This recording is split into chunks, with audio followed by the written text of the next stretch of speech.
සුබ සන්ධ්‍යාවක් සියලු දෙනාටම. මම ලියෝ මෙත්මා කීර්සිංහ ලියෝ ක්ලබ් US යලමුණා වෙනුවෙන් ඔබ සැම සාදරයෙන් පිළිගන්නවා. අද දින අපගේ ආරාධනය මත මෙම වැඩසටහනට සහභාගී වන කොළඹ විශ්වවිද්‍යාලයේ දේශීය වෛද්‍ය පීඨයේ ජ්‍යෙෂ්ඨ කථිකාචාර්ය වෛද්‍ය IGPR කුලනාථ මහත්මියව ආදරයෙන් සහ ගෞරවයෙන් පිළිගනු ලබනවා. අද දින අපගේ මාතෘකාව වෙන්නේ ශ්‍රී ලංකාවේ දේශීය ආහාර, සම්ප්‍රදායික ආහාර. අශමිකවත් ඒක කාලීන මාතෘකාවක්. අද දින දේශනය ඔබ සැමටම ඉතාම හරබර දේශනයක් වේවි. නැවත වතාවක් ඔබ සැම සාදරයෙන් පිළිගනු ලබනවා. මැඩම් ඔබතුමීට තමයි දැන් අවස්ථාව දේශනය ආරම්භ කරන්න. ස්තුතියි. පොතේ මේ මෙත්මා ලියෝ ක්ලබ් එක වෙනුවෙන් මේ වගේ දෙයක් සංවිධානය කරාට කමක් නෑ අපි මේක රෙකෝඩ් කරලා අප්ලෝඩ් කරන නිසා මම හිතන වැඩි දිනෙකට මේකට සම්බන්ධ වෙන්න මේ පස්සේ පුළුවන් වෙවිනේ. අපි දැනට බොහොම මතු පිට අධ්‍යයනයක් විතරයි මේ තියෙන්නේ අවශ්‍ය මමත් එක්ක කතා කරලා දැනගත්ත තොරතුරු වලට අනුව අත්‍යවශ්‍යම අට්ටෝරු කීපයක් සහ ප්‍රධාන වශයෙන් මොකද්ද මේ සම්ප්‍රදායික ආහාර කියන එක ගැන සාකච්ඡා මට්ටමින් පුළුවන් නම් හොඳ අපිට පස් දෙනා ඉන්නේ නිසා ලොකුට බැරි වෙනකොට මම පුළුවන් තරම් මේක පැහැදිලි කිරීම ටික කරලා තියන්න. Thank you once again for the invitation, right? And then පොඩි අවුලක් තියෙනවා මට හිතෙන්නේ. Right. අපි මෙහෙම බැලුවොත් දැන්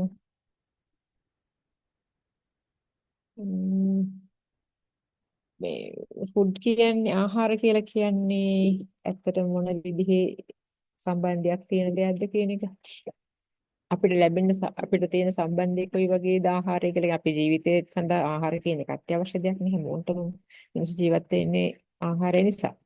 එතකොට මේ අපි කියන අපිට මේ ආහාරය කියලා කියන්නේ just not nourishment, just more than nourishment, something it is more than nourishment, it is an identity and culture everything in the food. ඒ කියන්නේ ආහාර කියන ආහාර සම්ප්‍රදාය තුළ ඒක අපේ රටේ අපේ පුද්ගලික අනන්‍යතාවය, ඒ වගේම අපේ සංස්කෘතිය, ඒ වගේම අපේ ඉතිහාසය කියන එක මේ ආහාර කියන යම් දෙයක් අපි පරිභෝජනය කරනවාද ඒ ඇතුලේ ඒක සම්බන්ධයි. ඒකට අදාළයි. මොකද අපි ගෙදරක ආහාර සකස් කරන විදියට නෙමෙයි සමහර වෙලාවට සමහර ආහාර තවත් ගෙදරක සකස් කරන. ඒ කියන්නේ අපි ගොඩාක්ම හුදකලා, ඒ කියන්නේ අපිටම ආවේනික පුද්ගලයන්ගේ ආවේනික වෙච්ච ආහාර ක්‍රමවේදයක් උත් අපි ගාව තියෙනවා. පොදු ආහාර දැන් අපි නමක් කිව්වොත් මේ විදිහයි මේ ව්‍යංජනේ මේ ආහාරය හදන්නේ කියලා කිව්වට ඒක හදන විදිහ කෙනෙකුට වෙනස්. එක ගෙදර එක විදිහට වෙනස් වෙන පුළුවන්. අඩු වැඩි කිරීම සහිතව.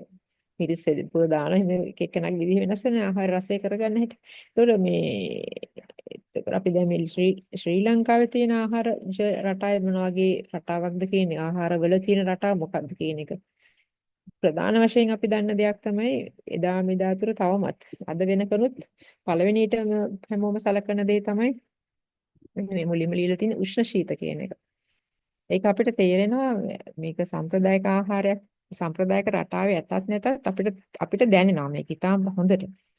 ගොඩාක් සෙම අරෙහිම තියෙන වෙලාවට අපි දන්නවා සීතල දේවල් කෑවම නිකම්ම සෙම වැඩි වෙන එක හැමෝටම අත්දැකීම තුලින් ලැබෙන වෙනස තමයි මේ මෙතන පළවෙනි මුලට ඉදිරිපත් කළ දෙන උෂ්ණ ශීත කියන එක. හැමෝටම මේක පොදු අත්දැකීමක්. එසේ ඒක ඕන කෙනෙක් අඳුර ගන්න උෂ්ණ ශීත කියන වර්ග දෙකකින් අපිට බලපෑමක් සිද්ධ වෙනවා. ඒක ආහාරය හරහා සිද්ධ වෙන්නේ. එකක් ආහාරය. අනිකුත් දේවලුත් තියෙනවා. ප්‍රධාන වශයෙන් ආහාරය කියන්නේ උෂ්ණ ශීත කියන එක අපි අත්දකිනවා. නොතේ සමහරවිට තේරෙන්නේ නැහැ මේක උනේ ඇයි කියලා. ඒ වුණත් කලකදී එයාට අහන්න කන වැකෙන මේක වැඩි වුණු හේතුව යම් දැන් අපිට සෙම්බිට සවක්සේ එහෙම තියෙනවා වැඩි වෙන්න බලපාන හේතුවක් තියෙනවා. ඒ හේතු වලින් එකක් තමයි ශීත ආහාර වැඩිපුර ගන්නකොට ඒට අනුව වැඩිවීමක් සිද්ධ වෙනවා. ඊට විරුද්ධ දෙයක් ගත්තොත් උෂ්ණ දෙයක් ගත්තොත් ආහාර වලට අපේ ඒ දිනද අපි දැන් ගොඩක් සීතල වෙලා සෙම හැදිලා ඉන්නලාක උෂ්ණ කියන ගුණයෙන් යුක්ත දෙයක්. අපි උෂ්ණ ශීත කියලා කියන්නේ මේ රස්නේ ඇල්ලුවම රස්නේ ඇල්ලුම සීතලයි කියන එක නෙමෙයි. කෑවට පස්සේ ඇඟේ තියෙන වෙනස්කම නිසා. දැන් අපි දන්න සරලම උදාහරණ තමයි අපිට හැදෙන වෛරස් උන හෙම්බිරිසාව. සීතල කියලා යම්කිසි දෙයක් අඳුරගෙන තියෙනවා යම්කිසි දෙයක් ගත්තොත් ඒක වැඩි වෙනව නම් ඒ ශීත ගුණය නිසා වැඩිවීමක් වුණා කියන එක තේරුම් ගන්න වෙනවා. අඩු වුණා නම් ප්‍රතිවිරුද්ධ ගුණය ඒකට අදාළ උෂ්ණ ගුණය නිසා අඩු වුණා කියලා අපිට තේරුම් ගන්න සහ හිතන්න පුළුවන් වෙනගෙන අපි කාලයක් තිස්සේ අත්දැකීම් එක හිතන්න පුරුදු වෙනවා. ඒතර මේ උෂ්ණ ශීත කියන මේ කතා බහ ඇතුලේ තමයි ඊතුරු මෙන්න මේ 2 3 4ත් සම්බන්ධ වෙන්නේ. එකක් තමයි බර අපේ ජන සමාජයේ තියෙන ආහාර සම්බන්ධ මතයක් බර ආහාර සැහැල්ලු ආහාර කියලා. ඒකෙත් බේස් මූලික පදනම සිද්ධ වෙන්නේ උෂ්ණ ශීත කියන එක හරහා. වෙද කෑම, ලෙඩ කෑම, ගුණ කෑම කියලා එහෙම මිනිස්සු බෙදාගෙන තියෙනවා. මේවා ලෙඩ කෑම, මේවා ගුණ කෑම, මේ වෙද කෑම, ගුණ කෑම වගේ. ඊළඟ තුනකට බෙදලා ආපහු අපි හීල දවල් රාත්‍රී කියලා ඒ වගේ සම්ප්‍රදාය ආහාර සම්ප්‍රදායකුත් අපේ රටේ තියෙනවා. අපේ ජන සමාජයේ තියෙනවා. දැන් මේක අපේ රටේ ජීවත් වෙන මුල කෙළවරේ ඉඳලා මේ කෙළවර දෙකේම මුළු ප්‍රදේශයේ මුළු ලංකාව පුරාම ඉන්නට මේ කතාව පොදුයි. ඒගොල්ලන්ට මේ අත්දැකීම තියෙන නිසා. ඒ කියන්නේ තමන්ට පුද්ගලිකව කෙසේ වෙතත් තමන්ගේ දෙමෝපිය හරහා මේ දැනුම ලැබිලා තියෙනවා. ඒ කියන්නේ තමන්ගේ පවුල හරහා, තමන් ජීවත් වෙන රටාව හරහා සහ තමන්ගේ සංස්කෘතිය හරහා. උෂ්ණ ශීත කියන එකේ පදනම උඩ තමයි ප්‍රධාන වශයෙන් මේ උෂ්ණ ශීත කියන එක තමයි ඇත්තට මේ ඉතුරු සියලු විදීම් වලට සම්බන්ධ වෙන්නේ. අපි බලමු උෂ්ණ ශීත කියලා අපි මොකද්ද ඉදිරිපත් කරන්න බලාපොරොත්තු වෙන්නේ කියලා. මෙතන මේ කියනවා. මේක මම ගත්තේ මේ පොතකින් තිබිච්ච සටහනක්. මෙතන කියනවා සාම්ප්‍රදායික දැනුම ගැන කියවෙන පොතක සටහනක්. කටුවල ජාවල හැමක දිගට ගිහිලා කියලා කියනවා දක්ෂ මෙන්න මෙතන කියන වාමාවෘත කටුවල ජාවල හිරියල වැනි වාමාවෘත වැල්වල ශීතාධික ගුණයෙන්ද දක්ෂිණාවෘතව එකිනෙකට එතන වැල් අධික උෂ්ණ ගුණයෙන් දෙක්ව පෙනේ කියලා කියනවා. එක සොයා ගැනීම පරිසර නිරීක්ෂණයෙන් ගත්ත සොයා ගැනීම. ඊට පස්සේ එයා කියනවා එය එසේනම් මේ උභය ක්‍රියාකාරීත්වයට අප යොමු කරුණේ හිරු සඳු බව පහසෙන් අවබෝධ කරගත යුතුයි. ඒ අනුව වාමරුතෝ තියෙන වැල් වලටත් සඳ එළියට මල් විකසිත වන පොල් කඩු පුල් වැනි පැල ඇටිත් වම්මත භාවිතා කරන ජනතාවත් ඒ අයගේ සඳුගේ ආධිපත්‍යයට යටත් වෙනවා. වමත කියන්නේ සඳුගේ ආධිපත්‍යයට දක්ෂිණාවත කියලා කියන්නේ දක්ෂිණාවත එළියන තියෙන වැලුත් හිරු එළිය විකසිත වෙන මලුත් දෛනික කටයුතු සඳහා දකුණත භාවිත ජනතාවත් හිරුගේ ආධිපත්‍යයට යටත් කරනවා වෙති කියලා සඳහන් කිරීමක් හයිපොතීසිස් එකක් වගේ එකක් තියෙනවා මෙතන. මේක අත්දැකීමෙන් දැකලා පරිසර අධ්‍යයනයෙන් දැකලා ගත දැනුමක් මේ තියෙනවා.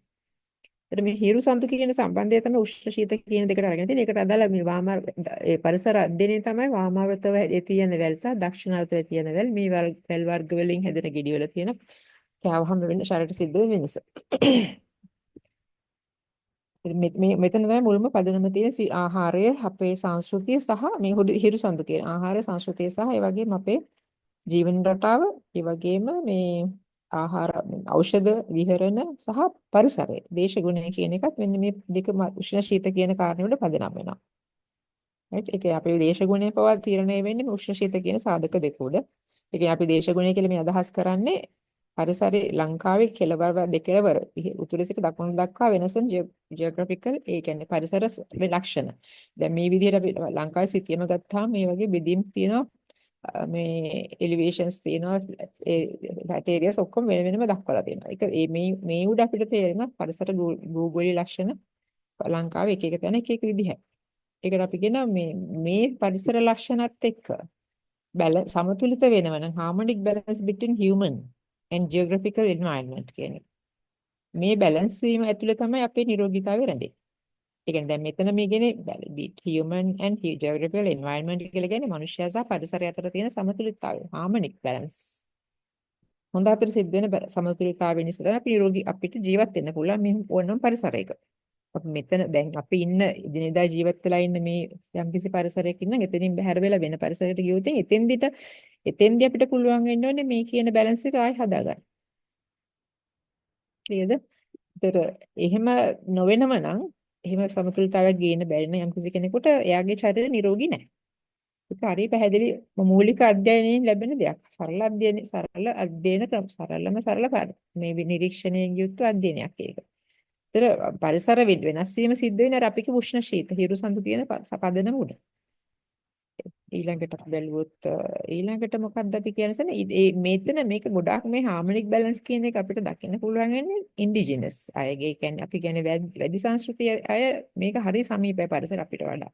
අපි ගෙවල් හදලා ගෙවල් ඇතුලේම ජීවත් වෙලා ඒක ඇතුලේම තියෙන අමුතුම සංස්කෘතික රටාවක් සහ ජීවන රටාවක් නේ අපි ගෙවල් ඇතුලේ තියෙන. හැබැයි මේ පරිසරයේ එලිමහනේ ජීවත් වෙන අයගේ ශරීර අපිට අපේ ශරීරයට වඩා වෙනස්. ගොඩාක්ම ඒගොල්ලෝ නිරාවරණය වෙන පරිසර වෙනස් වීම වලට. ඒතර ඒ ඇතුළේ ඒගොල්ලෝ ගොඩාක් බැලන්ස් වෙනවා. සමතුලිත වෙන පරිසරයත් එක්ක අපිට වඩා. ඒතර මේ අපිට කවුද ඒතර වැඩිපුර නිරෝගී වෙනවා කියලා හිතන්න පුළුවන්. හ්ම්. අපිද නැත්තම් පරිසරයත් එක්ක ගොඩාක් සමීපව ඉන්න අයද? එනිසා ඒක අපි හිතන්න ඕනේ. ඒතකොට ඒ නිසා තමයි දැන් අපි අර අලුතින් ගෘහ නිර්මාණ ශිල්පයේදී අපි උත්සාහ කරනනේ පරිසර ගිය ඇතුළට අරගෙන ඇවිල්ලා මේ යම්කිසි වෙනසක් කරන්න. ඒ වගේ උත්සාහයන් දරනවා මිනිස්සු. ඒතකොට ඒකේ ලක්ෂණ අලංකාරයක් සංස්කෘතික වෙනස්ම ලක්ෂණ ස්වරූපයක් ගේ ඇතුළේ නිර්මාණය වෙන එක හොඳයි. හිතටත් හොඳයි, ඇඟටත් හොඳයි. ඒ වගේ අදහස් ගොන්නක ඉඳගෙන අපි හැම වෙනස් කිරීම ගෙවල් ඇතුළේ දැන් කරගෙන යනවා. ඊළඟට අපේ දැන් ඔය හිරුසඳ පදනම උඩ අපේ ප්‍රධාන ආහාරය සකස් වෙනවා හේන් ගොවිතැන චේන කල්ටිවේෂන් එක ඩ්‍රයි වියලි කලාපෙත් ඒ වගේම තෙත් කලාපෙත් දෙකේම සිද්ධ වෙනවා. ඒකට අනුව අපි වවා ගන්නවා තෙත් කලාපේ වැවෙන ආහාර වර්ග සහ වියලි කලාපේ වැවෙන ආහාර වර්ග. ඒකට එතනක් තියෙන්නේ අර වියලි සහ තෙත් කලාප දෙකේ වෙනින් වශයෙන් හැදෙන ආහාර වර්ග පරිභෝජනයට ගන්නවා. ඒතර අපේ අර හිරුසඳු කියන ශරීරය ඇතුළේ ක්‍රියාත්මක වෙන ශක්තිද්වය මේ උඩ අඩු වැඩි වීමක් වෙන. ඒතර අපි ඉන්න කලාපය උෂ්ණාධික කලාපයක් නම් අපිට මොනවා ඒ පළාතේ හැදෙන්නේ මොනවද උෂ්ණාධික කලාපයට ගැලපෙන ආහාර සහ ඖෂධ සහ වෙනත් දේවල්. අපි ඒ පරිසරයේ තියෙන ආහාර සහ ඖෂධ වලින් බැහැර වෙලා වෙනත් පරිසරයක හැදෙන ආහාර සහ ඖෂධ වලට අපි හැඩ ගැහෙනවා නම් අපේ අර හාමනික් බැලන්ස් කියන එක අපිට හිතන්න අමාරු වෙන වෙනවද? මොකද අපි දැන් එහෙමනේ ෆ්‍රිජ් එකේ තියෙන්නේ අපේ ලංකාවේ හැදිච්ච අපේ පළාතේ හැදිච්ච ආහාර නෙමෙයි වෙනත් ආහාර පළාත් වලින් ගෙන ආපු දේශීයට අදාළ නොවන ආහාර ගොඩක් අපි පාවිච්චි කරනවා. ඒතර මේ දැන් අපි මම කියපු අර ඩ්‍රයි වෙට් සෝන් කියන දෙක dry zone and wet zone කියලා දෙකක් අපි ඒක එන්නේ තෙත සහ උෂ්ණ කියන කලාප දෙකක් නේ. ඒ කියන්නේ හිරුසඳුගේ බලපෑම උඩ සකස් වෙන පරිසර දෙකක් නේ. මේ දෙක අතරමැදි පරිසරයකුත් අපි දන්නවා තියෙනවා කියලා. ඒ හුඟක් උෂ්ණ කලාපේ හුඟක් සීත කලාපේ අතරමැදි පරිසරය කියන්නේ උෂ්ණ මේ හිරුසඳුගේ බලපෑම සමතුලිතව ලැබෙන පළාතක් තියෙනවා. පළාත් දේශ ගුණක් තියෙනවා. ඒතර මේ දේශ ගුණ වල හැදෙන අයගේ ශරීර වෙනස්. උෂ්ණ කලාපේ සහ ශීත කලාපේ හැදෙන ජීවත් වෙනට වඩා මේ බැලන්ස් වෙච්ච පරිසරයක ජීවත් වෙනගේ මේ හිරුසඳු උෂ්ණ ශීත බැලන්ස් වෙච්ච පරිසරයක ඉන්න අයගේ ශරීර ස්වරූප වෙනස්. ඒතර මේ පළාතේ හැදෙන ආහාර ඒගොල්ලන්ට ගැලපෙන්නේ. ඔක තමයි මූලිකම පදනම ආහාරය අපේ ආහාර රටාවේ සකස් වෙලා තියෙන්නේ. පළාතේට හැදෙන්න පළාතට ගැලපෙන ආහාර සහ දේශගුණ ගැලපෙන ආහාර සහ අපේ ශරීරයට ගැලපෙන ආහාර. මේ දෙක අතර තමයි අපි සමතුලිතතාවය අරගෙන අපි නිරෝගී වෙන්න උත්සාහ කරන්නේ. ඉතින් අපි ආහාර රටා ගත්තොත් ඒකේ ලොකු ඩයිවර්ස් රේන්ජ් එකක් ලොකු වෙනස් ලොකු පරිසර කියන්නේ ලොකු වෙනසක් තියෙනවා. පටන් ගන්න ආහාර අපි ගන්න ආහාරවල විවිධත්වය ගොඩක් වැඩි. ඒක එක සංස්කෘතික ලක්ෂණයක්. අපි ගොඩක් අය දියුණු වෙනවා කියලා කියන්නේ දැනුමෙන් අත්දැකීමෙන් පරිණත වෙන්න අපේ සංස්කරණ රටාවල් වැඩි දියුණු වෙනවා. ඒක සාමාන්‍යයෙන් ඕනම ජන සමාජයක කාලයක් තිස්සේ සිද්ධ වෙන දෙයක්. ඒක අපේ ජන සමාජය හැම අතන ලංකාවේ මේ ගොඩාක් වෙනස් ලංකාවේ හුඟක් දියුණු තත්ත්වයක් මේක තියෙන මේ ආහාර රටා සංස්කරණ රටා අලුත් වෙන එක වෙනස් වෙන එක සහ කාලයත් එක්ක හැඩ ගැහෙන එක. මෙහෙම ගත්තොත් අපි සිංහලෙන් මම මේක දීලා තියෙන්නේ වර්ග ආහාර රටා ඩයිවර්ස් ෆුඩ් කිව්වොත් බත් වර්ග ගොඩක් තියෙනවා. කැඳ වර්ග ගොඩාක් තියෙන එකකට වඩා බතුත් වර්ග ගොඩාක් තියෙනවා. ඊට බීම වර්ග පාන වර්ගත් එහෙම ගොඩාක් තියෙනවා. ඊළඟට මෙන්න මේ රේන්ජින් ඩයිවර්ස් ෆුඩ් රේන්ජ් එක ගිහුවම ආප්ප මේ වගේ ඉන්දියාප්ප පිට්ටු රොටි වගේ ආහාර සංස්කරණෙදි ගොඩාක් තියෙනවා. තවත් එක වේරයක් වෙනස්. ඊපස්සේ ව්‍යංජන වර්ග ගත්තාමත් ඒ වගේ. කැවිලි වර්ග ඊළඟට ඒකට අමාතට වෙනම නමකින් හඳුන්වන කිරිය වර්ග කියලා જાතියෙන් කැවිලිත් නෙමෙයි ව්‍යංජනත් නෙමෙයි වෙනම වර්ගයක්. ඊපස්සේ අලස් කොළ සහ මල් වර්ග වලින් හදන ආහාර. ධාන්‍ය වර්ග මස් සහ මාළු වර්ග මේ විදිහට ආහාර රටාවල් වල වෙනස්කම් ඇති කරන්න බලපාන පරිසරයෙන් ගන්න දේවල් මස් සහ මාළු ධාන්‍ය අලකොළ මල් ඊළඟට ධාන්‍ය වර්ග කියන ඒවා ගත්තාම ගොඩක් වෙනස් විදිහේ ආහාර පද්ධතීන් අපි ගාව තියෙනවා. අපේ රටේ අපේ ජනතාව අතර තියෙන හුඟක් වෙනස්. හදන විදිහත් වෙනස්, සංස්කරණ ක්‍රම වෙනස්. ඊළඟට සංස්කරණ වලට ගත්තොත් අපිට මේ කොස් වල ඒ පරිසරයෙන් ගන්න දේවල්නේ කොස් පුරක්කන් එරිඟු බිම්මල් බීමච්චර මේවයි සංස්කරණ විදි ගොඩක් තියෙනවා. අපි කොස් තම්බලා උයලා කනවට අමතරව මේක සංස්කරණ විදි ගොඩක් තියෙනවා. පුරක්කන් වලත් එහෙමයි. පුරක්කන් අපි දැනගෙන ඉන්නේ පිට්ටු කන්න පුළුවන් රොටි කන්න පුළුවන් ඊට වඩා වෙනස් ආහාර සංස්කරණ මේ පුරක්කන් වල ඉරිඟු බිම්මල් ඊළඟට මේ බීම කියලා අපි ගන්නවා විවිධාකාරයේ බීම වර්ග තියෙනවා ඊට පස්සේ අච්චාරු වර්ග ගොඩක් ඒ වගේ සංස්කරණ කියලා මේ වගේ නම් ගොඩක් දෙන්න පුළුවන් කොස් වල සංස්කරණ පුරක්කන් වල සංස්කරණ ඉරිඟු වල සංස්කරණ බිම්මල් වල සංස්කරණ සහ බීම පාන කියලා කියන්නේ මොන හරි පළතුරු විතරක් නෙමෙයි අච්චාරු කියලා කියන්නේ වෙනම ආහාර වර්ගීකරණය ඊළඟට අපි දැන් කැඳ වර්ග ගත්තොත් ගොඩාක් කැඳ වර්ග නම් කරනවා. පළවෙනියට ඉරිඟු කැඳ කියන එක දියවුළු කැඳ කියලා කැඳ වර්ගයක් තියෙනවා. දන්නේ නැතුවත් ඇති අහලත් නැතුව ඇති කවුරුවත්. ඊට පස්සේ කුරක්කන් කැඳ, මෙනේරි කැඳ, කිව්ව පිටි කැඳ, කොල්ලු කැඳ, තනහල් කැඳ, ඒ ටික දන්නවා. සුළු ගුළු කැඳ මේක හුරු නැතුව ඇති. කොළ කැඳ මේ වගේ කැඳ වර්ග. ඒතකොට හිතන්න කොච්චරක් මේ ආහාර වර්ග එකට එකක් වෙනද. දැන් මේවා මේ දැන් කොළ කැඳ කියන එක පෝෂණීයයි. සුළු ගුළු කැඳ පෝෂණීයයි ආහාර මේ ඖෂධය දෙකම තියෙනවා. මේ කුරක්කන් මෙනේරි කැඳ පිටු පිටි කැඳ කියලා කියන්නේ උදෑසන ආහාරය පළමු ආහාරයක් විදිහට ගන්න සහ දෙවෙනි ආහාරයත් කියන්නේ දවල් කෑමට පෙර ගන්න පුළුවන් ආහාර විදිහට තමයි මේ කැඳ වර්ග මෙතන දීලා තියෙන්නේ. දියවුළු කැඳ කියලා කියන්නේ දිය කියලා කියන වතුරෙන් හදන කැඳ වර්ග හුඟක්ම ආහාර ජීර්ණය වැඩි දියුණු කරන කැඳ වර්ග දියවුළු කැඳ. හරි සරල මේ ආහාර රටාවක් එකේ තියෙන්නේ. ඉරිඟුත් ඒ වගේ. දැන් මේ කැඳ වල ඊළඟ ප්‍රශ්නේ තමයි සමහර වෙලාවට වතුරෙන් හදන සමහරව කිරි දානවා. පොල් කිරි දානවා. ඒක එළ කිරි. කැමති කෙනෙක් කැමති කිරි වර්ගයක් දාන්න පුළුවන්. ලංකාවේ පුරුදු වෙලා තියෙන එළ පොල් කිරි දාලා හදන්න. ඒතකොට ඉරිඟු කැඳ, දියවුළු කැඳ අර හැම එකටම පොල් කිරි දානවා. දියවුළු කැඳ අපි අර ලුණු කැඳ වගේ මේ එකට මේකේ වෙනස තමයි දියවුළු කැඳ වලට හාලුයි ඉඟුරුයි මේ එළඟිතෙලුයි. ඒ තුන විතරයි කලවම් කරන්නේ. හාලු තැම්බෙන්න තියෙන ඉඟුරු කුඩු ටිකක් ඉඟුරු පවුඩර් කරලා දානවා. නැත්නම් අමු ඉඟුරු දානවා. ලුණු දානවා. ඊට අමතරව තම් හොඳට අර මත ගාලා දිය කරලා ගත්තට පස්සේ ඒකට එළඟිතෙල් දානවා. එච්චරයි දාන්නේ. එළඟිතෙල් වලින් තමයි මේකේ යම්කිසි ආකාර විශේෂ ක්‍රියාකාරීත්වයක් සිද්ධ වෙන්නේ. ඒ වගේ විශේෂම ආහාර රටාවක් තමයි කැඳ කියලා කියන්නේ. ඊළඟට අපි බලමු මෙන්න මෙතන විස්තර දීලා තියෙනවා මේක හදන හැටි. එළඟි තෙල් මෙතන තියෙන වතුර, ඇල්හාර්, ජින්ජර්, චිලි වතුර එකතු කරලා කුඩු පවුලත් එකතු කරලා ඉරිඟු ඊට පස්සේ එළඟි තෙලුත් දාලා මැටි වාජනයක ලෙපවල තියන්න ඕනේ. පස්සේ තැඹුණාට පස්සේ හාල් ටික වතුර අමතර එකතු කරලා මේක බොන කැඳ ගන්නට හදා ගන්න ඕනේ. මේක හරි ගුණ සහ ඩයිජෙෂන් එක හුඟක් වැඩි කරන ආහාර දිරන වැඩි කරන ආහාර මේ රටාවක්. මේක ඕන කෙනෙකුට ඕනම වයසේ පාවිච්චි කරන්න පුළුවන්. පොඩි ළමයින්ට ගොඩාක් හොඳයි. ඊළඟට සුළු ගුළු කැඳ කියන එකේ ලොකු දිග වට්ටෝරුවක් තියෙනවා. මේකේ තියෙනවා මේ හාල් ඔය වගේම හාල් වර්ගෙන ඊට අමතරව 3-5 වර්ග ස්පයි කියන්නේ අපි පහේ වර්ග දාන්න ඕනේ.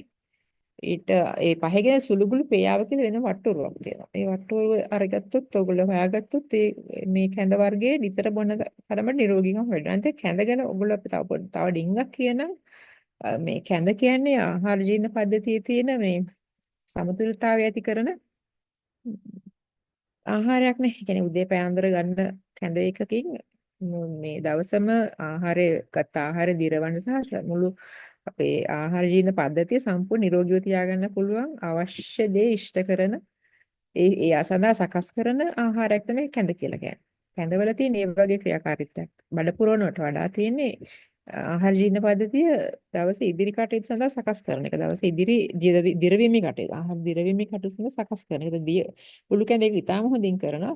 සුළු කුළු කැඳවල ඒක තියෙනවා. සුළු කුළු කැඳවලත් අර එකතු කරන 3-5 වර්ග වැඩි නිසා පේයාව විදිහට 3-5 ගොඩක් එකතු කරන නිසා සුළු කුළු කැඳවලත් ඒ ගුණේ තියෙනවා. ඒ අනුව මේ හැම කැඳ වර්ගයකම අපි කියන්නේ GAT මයික්‍රෝබයෝටා කියලා එකක් තියෙන අපේ කැඳ ආහාර මාර්ග පද්ධතියේ මේ ශුද්ධ ජීවි මේ සංයුතිය අනේක හිතාම හොඳ මට්ටමේ පවත්වා ගන්න පුළුවන් වෙන එක ලැක්ටෝස් ඉන්ටොලරන්ස් කියන ලෙඩවල් වල තියෙන අයට මේ වගේ කැඳ වර්ගයකට හැඩ ගැහෙන එක හිතාම හොඳ මේ පුරුද්දක් හදාගත්ත යුතු වෙනස් කරගත්ත යුතු පුරුද්දක් ඇති කරගත්ත යුතු පුරුද්දක් මේ කැඳ වර්ගයකට හැඩ ගැහෙන්න පුළුවන්. ඒකෙන් හොඳම කැඳ වර්ගය තමයි මේ දියවුළු කැඳ. අනිත් ඒවායි තියෙන ගොඩක් පෝෂණ එකතු වෙනවා. හැබැයි ඒ වගේම මේවයි සිද්ධ වෙනවා අර අපි බලාපොරොත්තු වෙන මයික්‍රෝබයෝටා එක එහෙම නැත්නම් මයික්‍රෝ ඔර්ගැනිසම්ස් වල එහෙම නැත්නම් ශුද්ධ ජීවි සංගණනේ සංහතිය එහෙම නැත්නම් සංයුතිය සමතුලිතව තබා ගන්න. ඊට පස්සේ අපි බැලුවොත් මෙන්න මේවා. ඊළඟට අපි උදෑසන ආහාර වලට ගන්න ආපෙන්දී අපි පිට්ටු සහ රොටි තලපක ලෝකෙ දිග ලිස්ට් එකක් තියෙනවා. ඊට අමතරව ඒ කියන්නේ අපේ ඩයිවර්සිටි එක ෆුඩ් ඩයිවර්සිටි මම ඉදිරිපත් කරේ. ඊට පස්සේ ව්‍යංජන වර්ගත් වෙනම නම් වලින් තියෙනවා. ව්‍යංජන වර්ග කියන එකට ආනම ඇඹුල මාළු ඔය වගේ ඒක පෝෂණය සහ රෝග සුවය දෙකම බලාපොරොත්තු වෙන ආනම ඇඹුල මාළුව.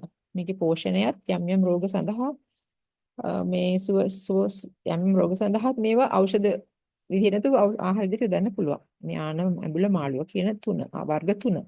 ඊට පස්සේ මැල්ලුම් වර්ග වල තියෙන පෝෂණ සහ රෝග සුවය රතු අරලේ කියලා විශේෂයෙන් හදන මැල්ලුමක් තියෙන එක ගොඩක් රිලෙවන්ට් වලට ගොඩක් හොඳ එකක් කියලා තමයි විස්තර කරලා තියෙන්නේ.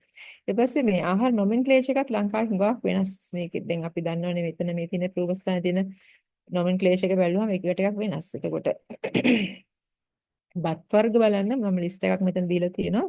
සාම්ප්‍රදායික මගුල් බත් වර්ග කියලා ලිස්ට් එකක් මට හම්බුණා. පළවෙනි එක ලේදන බත. හිතන්න පුළුවන් එහෙම නමක් අහලා තියෙනවද? ආදර බත, කෑදර බත, යෝදන බත, දෙක බත, මල බත. යම් කිසි විශේෂ හේතුවක් නිසා ගෙදරක සකස් කරන මේක අපි දැන් නම් නොකියුවට මේ නම් පාවිච්චි නොකරට මේ විදිහට අපේ සකස් කිරීම තියෙනවා. කියන්නේ බත් වර්ග මේ විදිහට සකස් කරන විශේෂ අවස්ථාවලදී. ප්‍රශ්නයක් මෙතෙන්දී එහෙනම් අහන්න. මම කැමතියි ප්‍රශ්න හතරකට මෙන්න මෙතනින් එහා අපිට කියන මේ මම කැමතියි මේ අහන්න මොකද්ද මේ ලේදන බත කියලා දන්නවද ඔයගොල්ලෝ අහලා තියෙනවද? කවුරු හරි අහලා තියෙනවද? මම අපිට පොඩි විස්තරයක් කරන්න පුළුවන් ලේදෙන මත ගැන. ලේදන බත කියන්නේ මේ දැන් මේ සාම්ප්‍රදායික මගුල් බත් වර්ග මේ පටන් ගන්න තියෙන්නේ. ලේදන බත කියන එකේ තේරුම තමයි මේ ගෙවල් දැන් අපි දැන් මේ මනමාලි කසාද බන්දස්ට කලින් දවසේ මේ ගෙවල් දෙකේ මනමාලයාගේ පාර්ශවය ඒ ගෙදරට එකතු වෙන මනමාලිගේ පාර්ශවය එකතු වෙනවා. එකතු වෙලා ඒ කියන්නේ එකතු වෙන්නේ ගොඩක් අය නෙමෙයි ඥාතීන් විතරයි. සමීපම ඥාතීන් විතරක් එදාට කලින් දවසේ දවල්ට හෝ රැට එකතු වෙනවා. එකතු වෙලා එතන මේක වෙන්නේ රැට රාත්‍රී ආහාරෙට මේගොල්ලෝ එකතු වෙනවා. එකතු වෙලා එදා ඒ කට හැමෝම මේ එකතු වෙලා ගෙවල් දෙකේ වෙන වෙනම මේ කරන සම්ප්‍රදායික ආහාර ගැනීම තමයි ලේදන බත කියලා. කියන්නේ ඒකට අපි ලේ කියන වචනේ දැන් ලේ නෑයෝ මේකට සම්බන්ධ වෙන නිසා. නේ එච්චරයි ලේ කියන වචනේ මේ විදිහට. ලේ නෑදෑයෝ විතරක් එකතු වෙලා මගුලක් වෙනුවෙන් ගන්න බත තමයි ලේදන බත කියලා කියන්නේ. ඉතින් ආදර බත කියලා කියන්නේ ඊට පහුවදා කියන්නේ මගුල් දවසනේ ඊට පහුවදා මගුල් දවස හැමෝම හතර මනමාලිගේ අම්මගේ තාත්තගේ පැත්තෙන් මනමාලගේ අම්මගේ තාත්තගේ හතර පැත්තෙම කට එක දැනකට එකතු වෙනවා. ඒක මගුල් ගෙදරනේ 10ට තියෙන. ඒකට ඒද සතුට ඔය අනාගත බලාපොරොත්තු මේ ගොඩාක් එකතු මේ ඉෂ්ට සිද්ධ වෙන දවසක්. එතකොට එදාට හදන ආහාරය කැම වේලා කියන්නේ බත් විතරන්නේ මේක එකතු වෙන වෑංජනේ සියලු දෙයට පොදුවේ දෙන නම තමයි ආදර බත right. ඊට පස්සේ තියෙනවා කෑදර බත කියලා. මගුල් මේක හරි වෙනස්. කෑදර බත කියන එක හරි දැන් මගුල් කනකොට සමහර ඉස්සර කාලේ දවස් 2 3 4 5 6 කැමති දිනයක් යොදාගෙන මගුල් කාලය ගත කරනවානේ මංගල උත්සවේ. කෑදර බත කියලා කියන්නේ මේ කාලෙන් පස්සේ ওই ගත වුණාට පස්සේ ගෙදර අයට හරි මහන්සි. කෑම බීලා කාලෙත් ගොඩක් කෑම කැවෙනවත් එක්ක. ඒ කියන්නේ කැවුම් කොකිස් තියෙන ඒවා මේ ඔක්කොම කනවනේ. ඊට පස්සේ අර කෑම ප්‍රධාන ආහාරයට කෑම පිරි නැතුව යනවා. සාමාන්‍යයෙන් කන බත් පිරට කෑම පිරි නැත. ඒකට කියනවා මේ එතකොට කරන්නේ මොකද්ද? තියෙන දේවල් පොඩ හදලා ගෙදර තියෙන ඔය හොයාගන්න පුළුවන් දේවල් වලින් විතර දවස් ගාණක් ගියාට ඔක් සිද්ධ වෙන්නේ යම් කිසි දවස් දෙකක් තුනක් වගේ ගියාට පස්සේ අර මහන්සියත් එක්ක වැඩිපුර උයමනකට සම්බන්ධ වෙන. එතකොට අර අවශ්‍යම ප්‍රමාණය විතරක් සකස් කරලා බඩගින්න නැති වෙන විතරක් හදන බතට තමයි කෑදර බත කියලා කියන්නේ. ඊට පස්සේ කියන්නේ යෝදන බත කියලා කියන්නේ. දැන් මේ කෑදර බත කියන එකේ බලාපොරොත්තුව තමයි මේ ඉතිරි වෙච්ච කෑම ටික කනවා කියන එක. right? ඉතිරි වෙලා තියෙන ආහාර අපි කැවුම් කොකිස්ද බද්ද තා පොඩි මදි පාඩුවක්ද ඒ ටික ඔක්කොම එකට එකතු කරලා සකස් කරගෙන කන ආහාර වේල තමයි කෑදර බත කියලා කියන්නේ. යෝදන බත කියලා කියන්නේ මනමාලි කැඳගෙන ආව දවස් ඉඳලා එතනින් එහාට ඒ ගෙදර සකස් වෙන බත ඒකේ එහෙම කියන්නේ යෝදන බත කියලා. මොකද මෙතනින් එහා බලාපොරොත්තු වෙනවා දරු පරම්පරාවක්. එතන කියනවා මේ දරු මුණුපුරන්ට යෝධයන්ගේ ශක්තිය අපේක්ෂාවෙන් බල හැදෙන බත. ඒ කියන්නේ දැන් මනමාලි ඉදා ඉඳන් ගන්න ආහාරයේ තියෙනනේ හුඟක් ශක්තිමත් ඇඟට ගුණ දෙන ආහාර. ඒතකොට ඒ අනුව බලාපොරොත්තු වෙනවා ඒ හැදෙන දරු පරම්පරාව මේක අපේ ආයුර්වේදයේ මේකට කියනවා මේ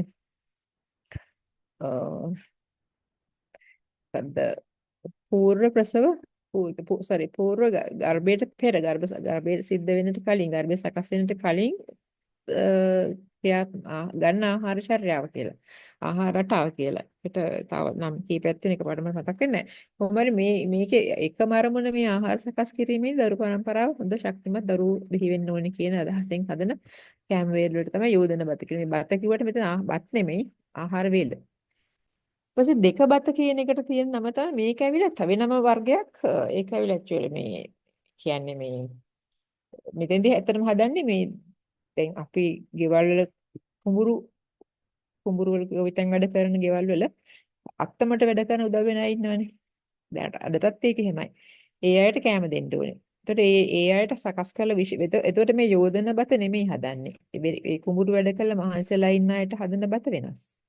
ඒ බත මේ වෙනස්ම විදිහකට හදන නිසා ඒකට කියන දෙක බත කියලා. ඒ කියන්නේ අර එන අයට කන්න දෙන්න හදන බත.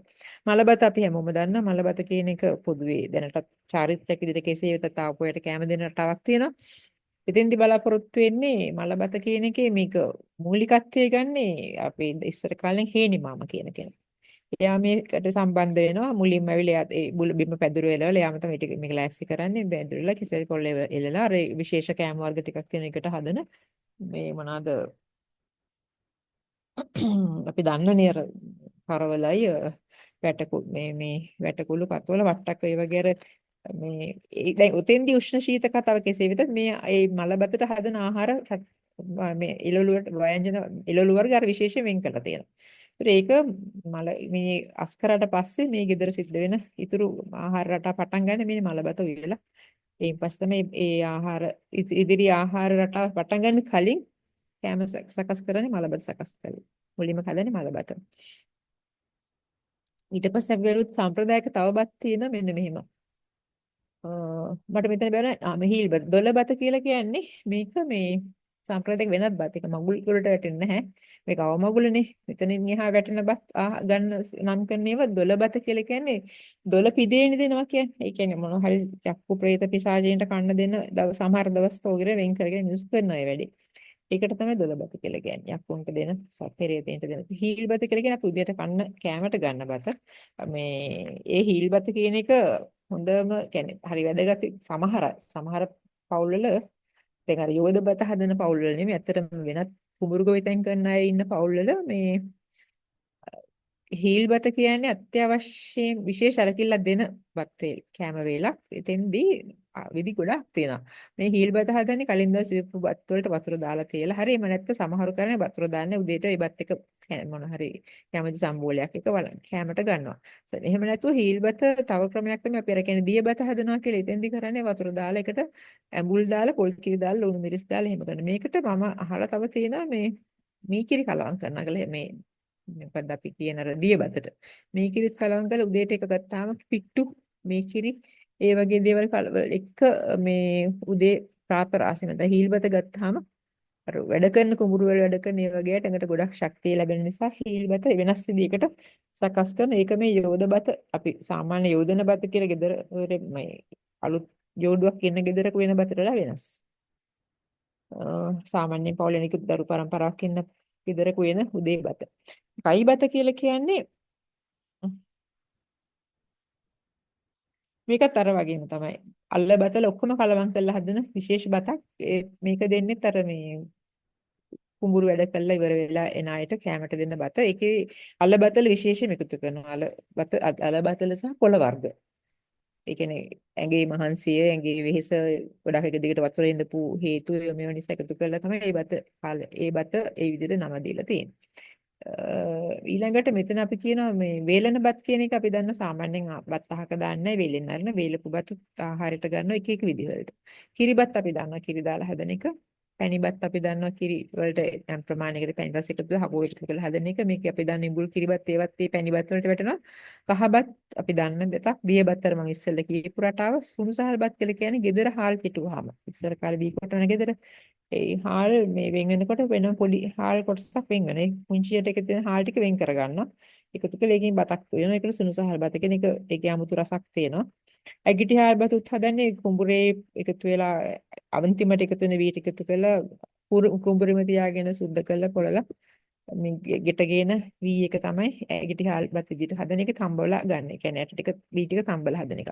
මුං බත් ඔයගොල්ලෝ දන්න කුඩු බත් කියන්නේ මේ කුඩු බත කියන එක පොඩ්ඩක් වෙනස්. කොහොමද ඒක හැදෙන්නේ? කුඩු බත ඔයගොල්ලෝ දන්නවා මං හිතන්නේ ගෙදර හාල් කොටන අය ඉන්නව නම් වී කොටන අය ගෙදර ඉන්නව. ඔයගොල්ලෝ එහෙම දන්නවනම් මේ එහෙම අය දන්නවා මේ මේකේ මේ දැන් හාල් කෙටුවට පස්සේ වී කෙටුවට පස්සේ කුඩු ටිකක් වෙන් වෙනවා. අර පුල්ලෙන් පොළනකොට කුඩු ටික වෙන් වෙනවා.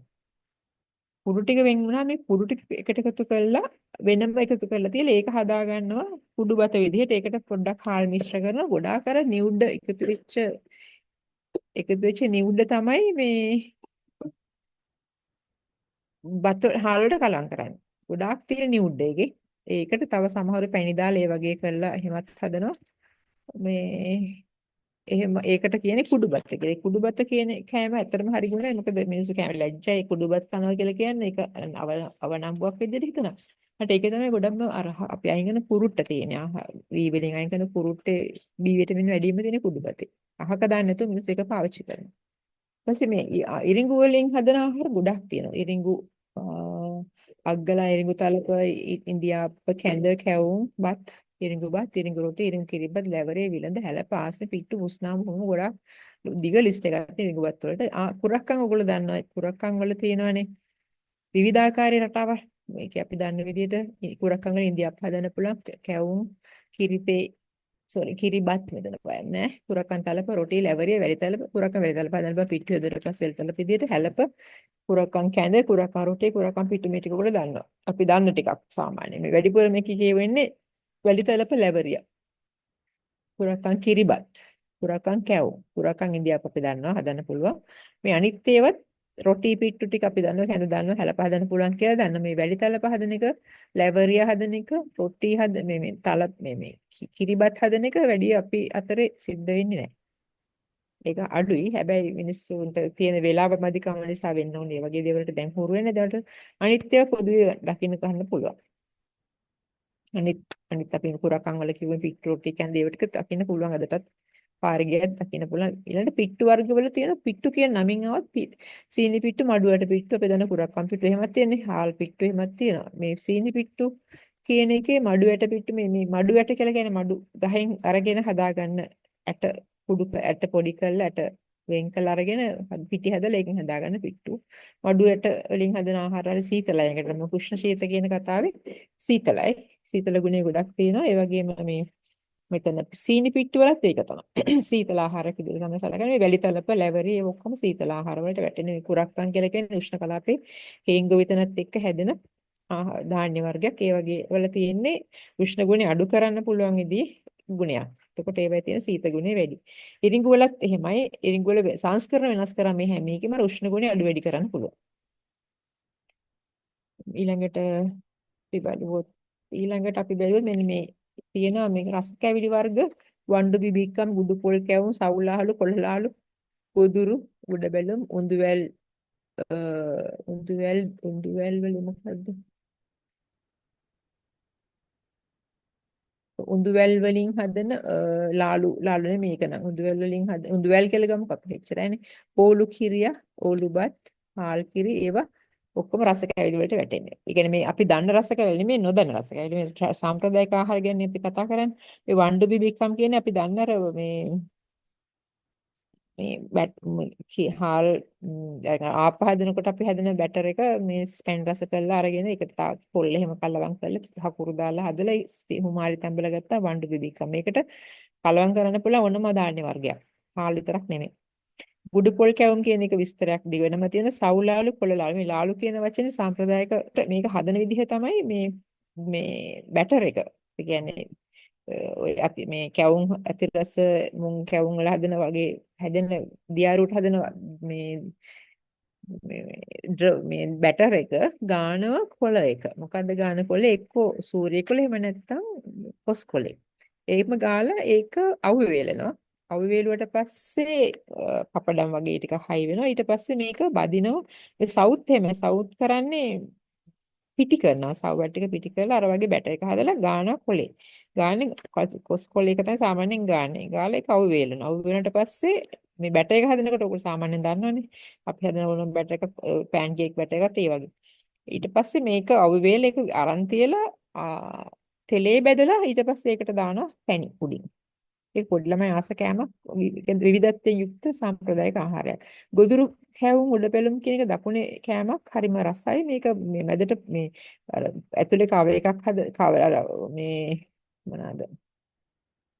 පහුගිය කාලේ ගොඩක් ප්‍රසිද්ධ වුණා පූරි වගේ කෑමක්. ඒක ගොඩක් පුංචියට හදන එකක්. ඒක ඇතුළට පුරවන අර අලු වලට හදන කුඩු වර්ගයේ. ඒක රසය කැඩුවොත් උඩ මොන සේරමල් නිසා තමයි උඩ බැලුම් උඩට ඔලුව අරගෙන පන්නන්නේ. කිරියා කියලා කියන්නේ අපි දන්නවා කිරියා හදන හැටි.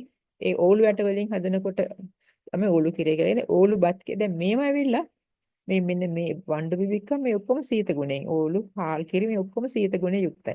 ඕලුබත් කියන්නේ ඕලු ඇට වලින් හදන ඕලුබත්. මේක ගොඩක් අපි දන්නවා ඩයබටික් තියෙන අයට හොඳයි. මේකට ඕන හාල් කලම් කරලා හදන්න පුළුවන්. හාල් කිරි කියන්නේ සීත ගුණයෙන් ගොඩක් යුක්තයි. දෙවියන්ගේ පූජාවන් වලට වගේ හාල් කිරි හදනවා ගෙවල් වල. ඊට අමතරව ගෙදර විශේෂ හේතුවක් මත තමයි හාල් කිරි හැදුවොත් හදන්නේ. අනිත් එක මේ කිරිබදු කොළ කියන එක ව්‍යංජන වලට ගන්නවා. කිරිබදු කොළ ව්‍යංජනෙට හදන එකක්. චීන දළු කියන්නේ චීන කියන මේ වැල් වගයක් තියෙන. ඒකෙන් හදන ඒකේ දළු වලින් හදන ඇඹිල්ල දළු වලින් හදන මඩු දළු මාළු මේ ටික ඔක්කොම ව්‍යංජන වලට මේ ඔක්කොම සීත ගුණයෙන් යුක්තයි. ඊළඟට කොස් කියන එක අපි දන්නවා. කොස් වල වර්ග ගොඩාක් තියෙනවා. කොස් ඇට කළු පොල් මාළුව, පොළොස් මාළුව, කොස් මැල්ලම, කිරි කොස් මාළුව, කොස් අච්චාරු, කොස් ඇට කට්ලට්. ඒක නම් පස්සේ කාලෙක වෙනස් වෙච්ච එකක්. මේ අච්චාරු මාළු මැල්ලුම් කියන ඉස්සර කාලේ තිබිච්ච ඒවා. කොස් ඇට මැල්ලුම ඊළඟට වැලි කොස් ඇට කියන එක අපි දන්නවා තම්බලා පොළුත් එක්ක කොච්චිත් එක්ක රසට කන්න පුළුවන්. අටකොස් කියන්නේ අලුත් වේල්ලා හදන එක. ඒක ඇට වලින් වෙනම එකතු කරලා හදන්න පුළුවන් විවිධාකාරයේ කෑම වර්ග, කැවිලි වර්ග පවා. ඊපස්සේ අටකොස් මදුළු පපඩම් වගේ හදන්නත් පුළුවන්. හරි ඊළඟට පොලොස් ගැට මැල්ලුම කියලා එකක් හදනවා. පොලොස් ගැට මැල්ලුම. පොලොස් කුඩු මෙතන තියෙන අටකොස් මදුළු පපඩම්. අටකොස් මේ කොස් වේලලා මේ හොඳටම වේලුණට පස්සේ මේක තෙලේ බැද්දම් පිපෙන පපඩම වගේ. ඊපස්සේ පොලොස් කුඩු මැල්ලුම කියලා කියන්නේ ඒක මම අවශ්‍ය නම් දෙන්නම් පොලොස් කුඩු මැල්ලුම් විස්තරේ. ඒකත් ඒ වගේම පොලොස් වලින් සකස් කරලා ගන්න පොලොස් වේලලා හදාගන්න මේ මැල්ලුම් වර්ගයක්. ඊට පස්සේ කොස් සිවිලි ටෙම්පරාදුවත් ඒ වගේ. වැල වරක කල් තියාගන්න ක්‍රම ඊළඟට හරිම හොඳ ක්‍රමවේදයක් මට හම්බුණා වැල වරක කල් තියාගන්න. ඒක කරන විදිය කවදාත් මම අහලා තිබුණේ මේ ඔයගොල්ලන්ට මේ නිසා මට ඇත්තට මේක හොයන්න හම්බුනේ. මේක කියනවා වැල හරි වරක හරි ඉදින්න ආපු ඉදිච්ච ගෙඩියේ හුඹස් මැටි තියෙන හුඹස් මැටි අරගෙන දැන් මේක අවශ්‍ය වෙන්නේ වැල වරක හිඟ කාලයක් තියෙනවනේ.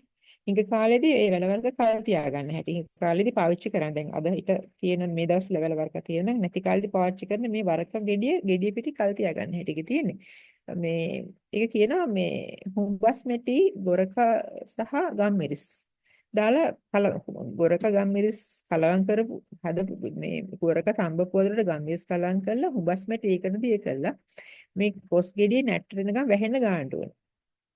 ගාලා මේ ලණුවකින් දුමේ එල්ලන්න ඕනේ.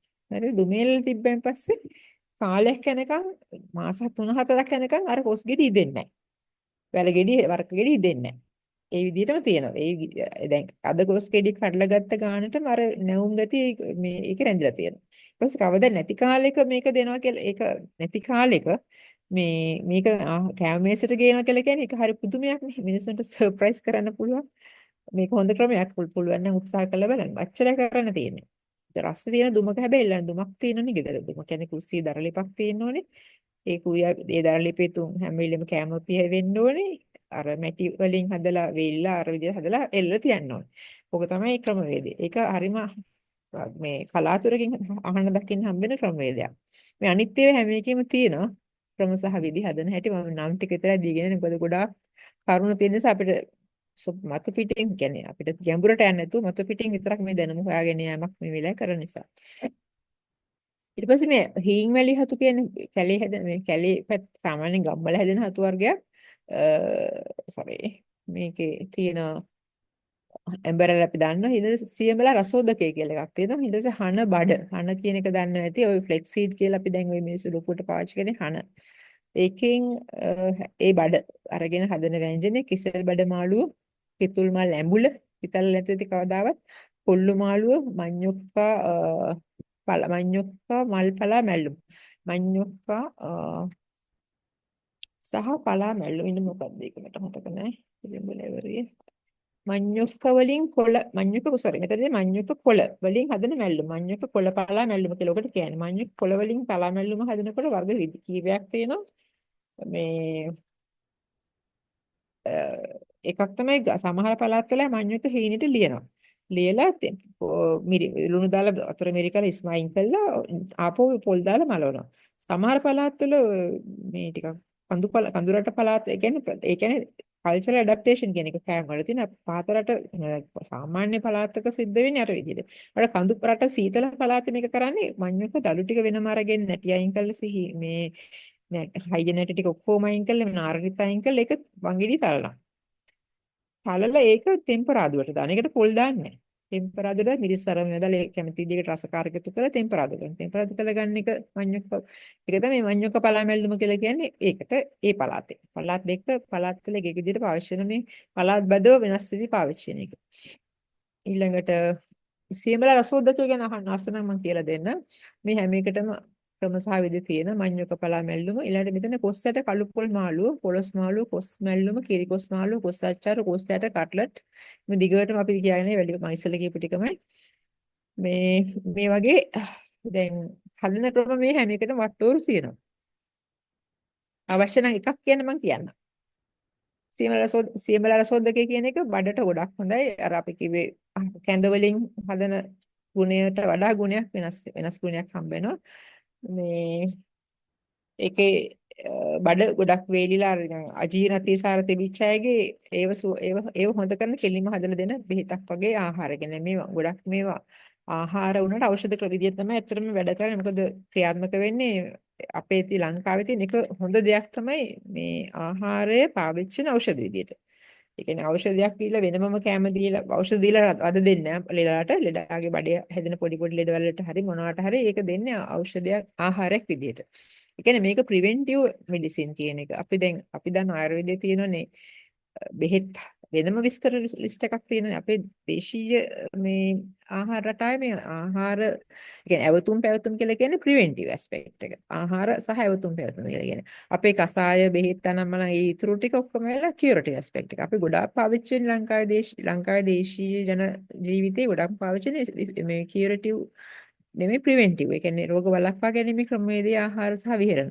අපි ඒකෙන් ගොඩක් ඈත් වෙච්ච නිසා ලංකාවේ ලෙඩ හුඟක් වැඩි ඉස්සරට වඩා. දැන් අපි පොඩි කාලේ හිටියට වඩා ලෙඩ කැන්සර් ලෙඩ වැඩි, ඩයබටික් ලෙඩ වැඩි. ඒකට හේතුව අපි අර වෙනස් වෙච්ච නිසා, අපේ ආහාර රටාව වෙනස් වෙච්ච නිසා.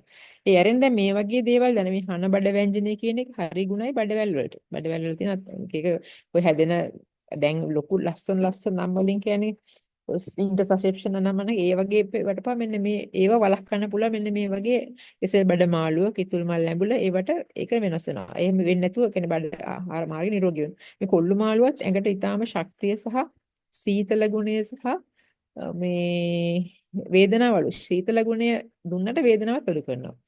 ඒ වගේ විශේෂ මේ ගුණ තියෙන විශේෂිත වූ ක්‍රියාත්මක වෙ මඟ පුරා සිද්ධ වෙන ආහාර තමයි ඖෂධ විදිහට ක්‍රියාත්මක වෙනවා කියලා අපිට තේරෙනට ඒක ආහාර වලට ඇඟ ඇතුලේ හුඟක් ලෙඩ රෝග සුව කරන ආහාර රටාවන් තමයි ලංකාවේ දේශීය ආහාරවල තියෙන්නේ. සියඹලා රසෝදකේ අවශ්‍යද කියන්නද? ඔව් මැඩම් කියන්න. 52 ඒක තියෙන සියඹලා රසෝදකේ හදන විදිහ තියෙන මෙහෙමයි. සියඹලා පළල් ටික එකතු කරලා ගුලි දෙකක් වගේ ගුලි දෙක ප්‍රමාණය මේ පොඩි කරලා ගුලි එකට එකතු කරලා සද කරාම ගුලි දෙකක් හදන්න පුළුවන් සියඹලා වෙදිච්ච සියඹලා කරා ඒක මේක කියනවා සියඹලා ගුලි වශයෙන් එහෙම දෙකක් අරගෙන දිය නැලි ඒ කියන්නේ කොච්චරද නැලියක් කියලා කියන්නේ මිලි ලීටර් එකක් විතර වගේනේ ලීටර් එකමාරක් අපි ගමු දිය නැලි එකයි ගන්න කියලා කියන්නේ ඊට පස්සේ රතු ලුණු ගෙඩි 6ක් කැමති කෙනෙක් ලියා ගන්න සුදු ලුණු බික් 4ක් අමිංගුරු පෙටි 2ක් වියලි මිරිස් කරල් 4ක් උඹල කඩ කුඩු සූදුරු මහදුරු කොත්තමල්ලි අබ කියන ඒවා අරගෙන ඒවා අඹරන්න ඕනේ. ඔක්කොම එකට අඹරන්න ඕනේ. අඹරලා ගම්මිරිස් කුඩු උරුදු පොතු දාලා උළු හලු දාලා කරපිංචක් දාලා ඔක්කොම ටික දාලා හොඳට අඹරලා අරගෙන මේක මේ එළඟි තෙල් ලිපේ තියලා ඒක කෑරෙනකොට රත් වෙලා මේ වෙනකොට අර අපි දාන රතු ලුණු කරපිංචා ටික දාලා ටෙම්පරාදු වුණාට පස්සේ අර මේ අපි 3-5 ටිකයි අර කලවම් කරගත්ත සීඹලා ටිකයි ඔක්කොම එකට මේ වතුරට දිය කරලා ඒක දානවා. වතුරට දිය කරලානේ තියෙන්නේ ඔක්කොම ටික. ඕනනම් පුළුවන් අර තෙලට දාන්න පුළුවන් අර 3-5 ටික. ඒක දැම්මට පස්සේ සීඹලා දිය කරගත්ත වතුර ටික වතුර ලීටර එකමාරකට දාන්න පුළුවන්. සීඹලා දිය කරගත්ත. හරිම රසයි. ඒ වගේම අර තැඹුම් හොද්දක තියෙන ගතිගුණය මේක ක්‍රියාත්මක කරන ඊට වඩා ඒක එළඟ තෙලුත් තියෙනවානේ. ඒ කියන්නේ හුඟ තනිකර ඒක නිසා අර සීඹලා වලින් එන ගුණයයි එළඟ තෙල් වලින් එන ගුණයයි එකට එකතු වෙනවා වෙනස් විදිහකට එතන ක්‍රියාත්මක වෙනවා. මොකද සීඹලා නිසා බඩවැල් වල තියෙන සුද්ධ වෙනවා මේ බඩවැල් පිරිසුදු වෙනවා. අර එළඟ තෙල් නිසා යම්කිසි ආකාරයක මේ අපි ඔක වෙනම ඔය තියෙන බයෝකෙමිස්ට්‍රි ලෝක පැහැදිලි කරන කොහොමද එළඟ තෙල් බඩවැල් වල ක්‍රියාත්මක වෙන්නේ කියන එක. ඒකෙදි වෙන්නේ ඇත්තටම මේ එච්චර විස්තර නැති උනට කමන්නේ මම කියන්නේ මේ ඒක එකක් තමයි මේ හුඟක් දැන් අර සියඹලා වලින් බඩ සෝදනය වෙලා එළියට යම් ප්‍රමාණයක් බඩ මහා මේ large intestines වලට ගියාට පස්සේ අර එළඟ තෙල් ටික හිමීට ක්‍රියාත්මක වෙනවා මේ බඩවැල් වල සූතින් ඉෆෙක්ට් එකක්. කියන්නේ හුඟක් සියුම්ම බඩවැල් ඇතුලේ මේ intestines වල ක්‍රියාත්මක වීම මේ යථා තත්ත්වයටපත් වෙන නිසා උරා ගන්නවා. උරා ගත්තාම ඒ උරාගත්තාම වෙන්නේ එළඟ තෙල් මුළු ශරීරය පුරා සියලුම කුඩා කුඩා ස්ථාන ඔස්සේ සෛලයක් දක්වා ගිහිල්ලා ක්ලීන් අප් එකක් වෙනවා. හොඳට සුපිරිසිදු වෙනවා. ඒ වගේම සෛලයක් පාසා නිවැරදි වර්ධනයක් අපි කැන්සර් වගේ අර ඇබ්නෝමල් සෙල් ග්‍රෝත් කියන එක අඩු කරන්න පුළුවන්. සියඹලා මේ ඔය එළඟ තෙල් විශේෂ ක්‍රියාකාරීත්වය තියෙනවා. ඒකම සියඹලා කියලා කියන්නේ ඒ වගේ විශේෂ ක්‍රියාකාරීත්වයක් තියෙන එක විශේෂයෙන් ගොඩක් වැඩ කරන බඩවැල් වල. කියන්නේ ආහාර මාර්ගයේ හුඟක්ම ආහාර මාර්ගය ඇතුලේ පිරිසිදු කිරීම වලට සියඹලා සම්බන්ධයි. මේක ඕනම ලෙඩක් වුණ හොඳ වෙච්ච ගමන් ඒ වගේම අතිසාරය අජීර්ණය තියෙන ඒ වගේම මේ සාමාන්‍යයෙන් කෙනෙකුට දවල් කෑම ප්‍රධාන ආහාර වේකට කලින් ගන්න පුළුවන් හොඳ මේ එකක්. ඒ වගේම අපි දැන් ඔය චීන තේ බිබීනේ බත් කන ඒගොල්ලන් මේන් මීල් එක ගන්න පොඩ සිප් කර අන්න ඒ විදිහට පාවිච්චි කරන්න පුළුවන්. හොඳ මේ වට්ටෝරුවක් කියන්නේ සියඹලා රසෝදකය කියලා කියන්නේ. ඊළඟට ගොඩාක් මේ වගේ වට්ටුරු තියෙනවා. මම අවශ්‍යම එකක් දෙකක් කියන. තව පස්සේ කැමති නම් මෙන්න මේක අපි කිතුල් මල්ල ඇඹුල කියන එක පස්සේ බලමු. මොකද කිතුල් ගස් තියෙන පළාත් වලට මේක හරි වටිනවා. මේ කෙසෙල් බඩ මාළුව කියන එකත් අලු කෙසෙල් බඩ හදන හැටි ඔයගොල්ලෝ දන්නවා කියලා මම හිතනවා. අල සහ මල් වර්ග කිව්වම ගොඩ වෙන්නේ මල් ලිස්ට් එකක් තියෙනවා. අල සහ මල් වර්ග ලිස්ට් එකක් තියෙනවා. ආහාර ගන්න පුළුවන් අල වර්ග. මොනවද? කටු වල, ගිරිතල, ගෝවනල, කුකුලල එහෙම නම් ගොඩ තියෙනවා. රාජාල, රටාල, හිඟුල, ඉනියල, යාපනයල අහලත් නැතුව ඇති. තව තියෙන ආටිෂොක් කියලා වර්ගය හරි රසයි මේ ඒක කාපු අය දන්නවා ඇති හරිම රසාල වර්ගයක්. ලංකාවට ආවෙන එක නෙමෙයි අනාදිමත් කාලයක ඉඳලා පිටරටින් පෘතුගීසින් ගෙනලා වවපු අල වර්ගයක්. ඒක දේශීය සංස්කෘතිය හරි අඩුයි හැබැයි. දකින්න හදිසි කෙනෙකුට තමයි කන්න හම්බෙන්නේ. ඒක මල් වර්ග තියෙනවා කෙහෙල් මුව, මුරුංග මල්, ඇට කෙහෙල් මුව මල්, දිය හබරල මල්, කෙකටිය මල්, තම්පල මල්, සියඹලා මල් මේ ඔයගොල්ලෝ අහලා නැති කවදාවත් මේව කැමරට ගන්නවා කියලා. මුරුංග මල් එහෙම නේද? කෙහෙල් මුව නම් අපි දන්නවනේ. ඊපස්සේ ඇට කෙහෙල් මුව මල් කියන්නේ ඇට කෙහෙල් කියලා එකේ කෙහෙල් මුව මල් ඒකට කෙහෙල් මුව මල් කියලා කියන්නේ. දිය හබරල ඔයගොල්ලෝ දන්නවද දිය හබරල කොහෙද හැදෙන්නේ කියලා? කෙකටිය මල්, තම්පලා මල්, සියඹලා මල් වදමද මේවාර අපි වතුන් මුරුංග මල් වෙන හැටි කට්ටිය හැමෝම දන්නවනේ. අන්න ඒ විදිහට සාමාන්‍යයෙන් මේ මිටිකිරින් තම්බලා උයන ආහාරයක් මේක. රසය තමයි ගොඩක්ම තියෙන්නේ.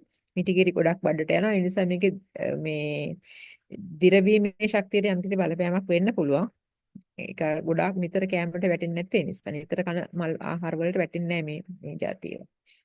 කෙසෙල් මුව කියන එක නේ ප්‍රශ්නය නෑ. මොකද කෙසෙල් මුව කියන එකෙන් අපි ඉස්සෙල්ලා බලාපොරොත්තු වෙන සීඹලා රසෝදකය වගේ බඩවැල් වල තියෙන ග්‍රන්ථි ක්‍රියාත්මක වෙන සුද්ධ කියන්නේ නැවත රීසෙට් කරනවා කියලා කියන්නේ ඒකට මේ ආහාර මාර්ගයේ නැවත ක්ලීන් අප් කරලා සුද්ධ කරලා කෙහෙල් මුව වලින් ඒ වගේ විශේෂ කාර්යයක් සිද්ධ වෙනවා. ඒ කියන්නේ ගොඩක් කුණු එකතු කරගෙන ගිහලා මහාන්ත්‍රයට ගෙනියලා තියලා මහාන්ත්‍රයෙන් බැහැර කරනවා. කෙහෙල් මුව වල ඒ වගේ විශේෂ ගුණ ආහාර ගුණයට අමතරව අර වගේ ඖෂධ ක්‍රියාත්මක වීමේ ගුණයකුත් කෙසෙල් මුව වල තියෙනවා. ඊළඟට ඉරමුස්සු පැණි පෙරීම බලන්න මේක අහලා තියෙද කියලා. අමුතුම જાතියක හැබැයි මේක දන්නවා. සමහරව මම දැකලා තියෙන මේක ලංකාවේ සමහර අය දන්නවා ඉරමුස්සු පැණි පෙරීම මේක මගේ චානල් ඉරමුස්සු පැණි පෙරීම කියන එක මම කැමතියි කියලා දෙන්න. මොකද ගොඩක් ආයුර්වේදේ සම්බන්ධ වෙච්ච ඇති කියලා හිතලා මම කියන්නේ මේක හදන විදිය තමයි ඉරමුස්සු මුල මට පින්තූරය දාන්න බැරුණා. ඉරමුස්සු මුල් කඩේ ගන්න තියෙනවා. නැත්නම් ගෙදරින් බත් පිට දෙන ගලවලා ගන්න පුළුවන්. ඒකට හොඳට සුද්ධ කරලා මේ වතුර බෝතල් 8ක් දාලා එකට හෙන් දාන්න ඕනේ. ඔටමස මුල් කොච්චරක් තියෙන ප්‍රමාණයක් අරගෙන පොඩ්ඩක් නෙමෙයි යම් ප්‍රමාණයක් මීටරවල දෙකක්වත් අඩුම ගන්න. මේකේ ප්‍රමාණයක් දීලා නැහැ. වතුර බෝතල් 8ක් දාලා එකට හින්දලා අරගෙන සීනි ග්‍රෑම් 500ක් දාලා මේ නටවන්න ඕන හොඳට. සිරප් එක වගේ. එක වතුර බෝතලයකට හින්ද ගන්න ඕනේ. වතුර බෝතල් 8 එකට හින්දලා ගන්න ඕනේ. අරගෙන ඊට පස්සේ ඒක නිවුනට පස්සේ මේ එස්නා මේක ඊට පස්සේ උණු කරලා ඒකට වතුර අර අපේ වතුර එකකට හින්දලා අරගෙන මේකට දාන්න ඕනේ පෙන ගහනකොට පැණි වල අන්නාසි කොළ. අන්නාසි කොළ දාන්නේ තව අපිරිසුදු දේවල් තියෙනවා නම් ඒ අපිරිසුදු දේවල් ටික ගැලවිලා සුද්ධ වෙලා යනවලු සීනි වල තියෙන මේ අන්නාසි කොළ දැම්මා. මේක කියනවා ඒක අන්නාසි කොළ කපා දැම්මේ සීනි වල යම් අපිරිසුදු භාවයක් වෙන පෙන සහිත ඉවත් කර ගැනීමට පෙන දානකොට පෙන ටික අයින් කරාම සීනි වල තියෙන අපිරිසුදු දේවල් ටික යනවා. ඒකට ඉරමුසු පැණියට අපිරිසුදු දේවල් එකතු වෙන්නේ එකක් තමයි ඉරමුසු වල තියෙන මොන හරි මඩ තිබ්බොත්. ඒ වගේම සීනි වල තියෙන මඩ.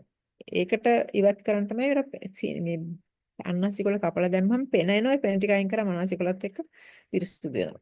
ඒකට මේ කියන ඉරමුසු පැණිය මේ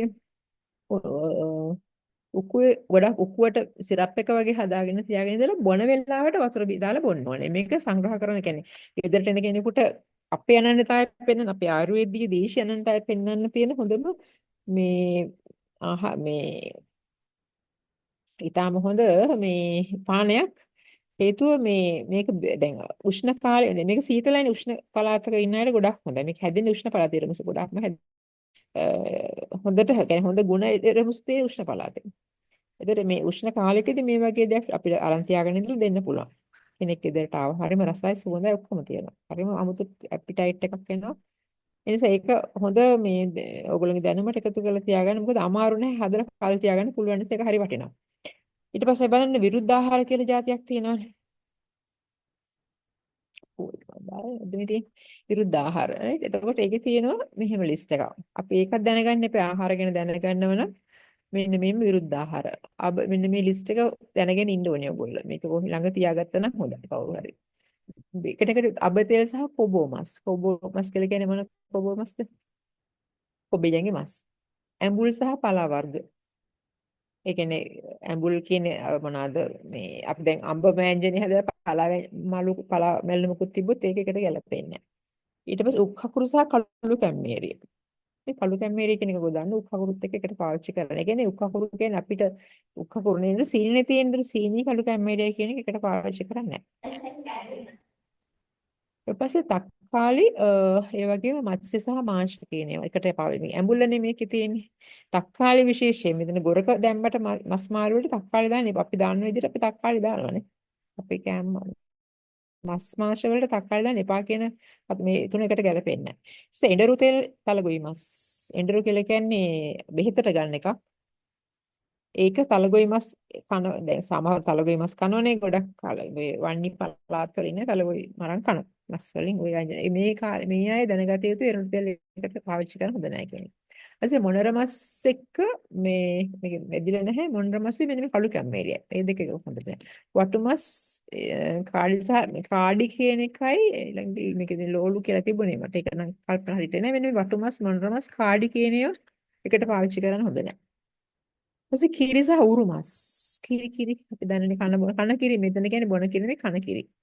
අපි දැන් දවල් වේලට උරු මස් තියෙන ව්‍යංජනයක් හැදුවොත් කිරි එදාට කර්ඩ් කියන්නේ අපි මිරිච්ච කිරි කන්න හොඳ නැහැ. ඊපස්සේ කිරි සමග දඩ මස් මේකත් කිරි මස්ුවේ කන්න එපා කියලා කියන එකට. කිරි දඩ මස් වර්ග මිරිදිය මාළු ඇඹුල් වර්ග ලුණු කැකිරි සීඹලා මේ වගේ දේවල්. කියන්නේ අපි කිරි ගන්නව නම් මිදිච්ච කිරි අපි ගන්න හොඳ නැහැ. මෙන්න මේ මස් මාළු සහ ඇඹුල් වර්ග දේවල්. කැකිරි සීඹලත් හොඳ නැහැ. ගිතෙල් මෝරු කියලා කියන්නේ ගිතෙල් අපි දන්නා මෝරු කියලා කියන්නේ කිරි වල කිරි වෙන් කරාම සුදු මෙන්න වතුර වගේ ටිකක් වෙන් කරන්නේ ඒක. ඔකට කියනවා කවුද මේකට තව නමක් මට මතක් වෙන්නේ නැහැ. ගිතෙල් සහ මෝරු. ඊට පස්සේ ගිතෙල් සහ මී පැණි. මේ දෙක සමප්‍රමාණයෙන් හොඳ නැහැ කියන එක අපි දන්නවා. දැන් මෙතන තව ගොඩ තියෙනවා. තෙල් වර්ග සහ මාංශ වර්ග වලින් ගන්න තෙල් වර්ග. තෙල් කියලා කියන්නේ මෙතන තල තෙල්, පොල් තෙල්, ශාක තෙල්, අනිත් එක මාංශ වලින් ගන්න තෙල්. මීකිරි කුකුල් මසක් මෙතන මේ මීකිරි ගැන කියද්දි කියන්නේ මස් වර්ගයකට ගන්න එපා මසුයි මීකිරි මාළුත් එපා කියලා කියන අපි අපේ බත්පතේ වල මීකිරි ඒ කියන්නේ මාළු තියෙනවා ඊට පස්සේ කාලේ යෝගට් එකකුත් තියෙනවා. සමහරව මේ කිරි බතට වෑංජනට කලවම් කරලා කනවා. බතත් එක්ක කලවම් කරලා කනවා. ඒක නම් ගොඩක්ම එපා හොඳ නැහැ කියන එක. එහෙම කරන්න නිසා තමයි කියන්න එපා කියලා. කියන්නේ මස් මාළු තියෙන බත් එකට මී කිරිත් කලවම් කරගෙන කන්න එපා. එහෙම නැත්නම් අතුරුපසක් විදිහට මී කිරි කන්නත් එපා. මද්යසාර සහ කොක් මස් ඒක නම් හරි ප්‍රසිද්ධයි වෛද්‍යවරු අතර. මේ පැන් නිසා සම්ප්‍රමාණ ජලය, ලෝහ බඳිත තිබු ගිතෙල්, බිඳු සහ කෙසෙල් ගෙඩි, බිඳු ග්‍රේන් බටර්, දීකිරි සහ විරුද්ධ දේ. දීකිරි සහ විරුද්ධ දේ මෙන්න මේ. දීකිරි විරුද්ධ දේ තමයි කුකුල් මස්, ඌරු මස්.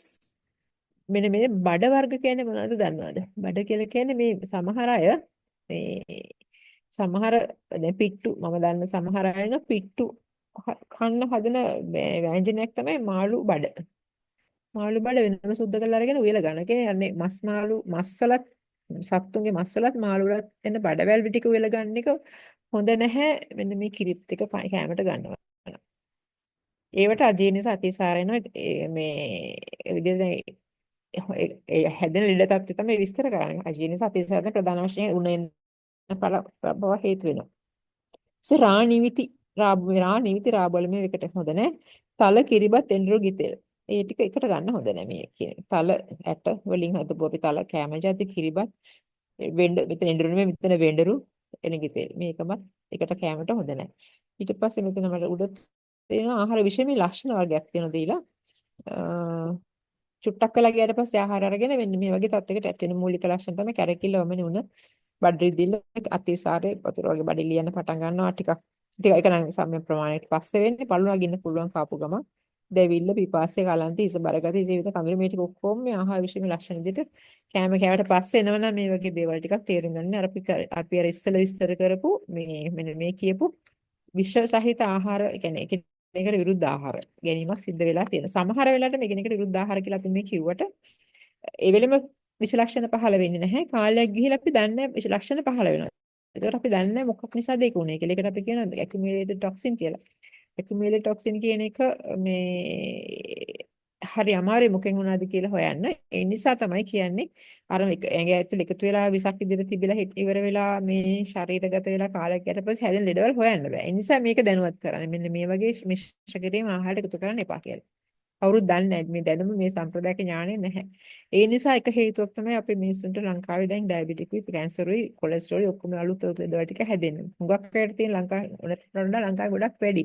හේතුව මේ එකක් තමයි පරිසර සාධක නොසලකා හැරීම අනිත් එක මේ කියන විදිහ ගොඩක් අපේ ආහාරයට එකතු වෙන ගසවිස සහ විරුද්ධ ආහාර.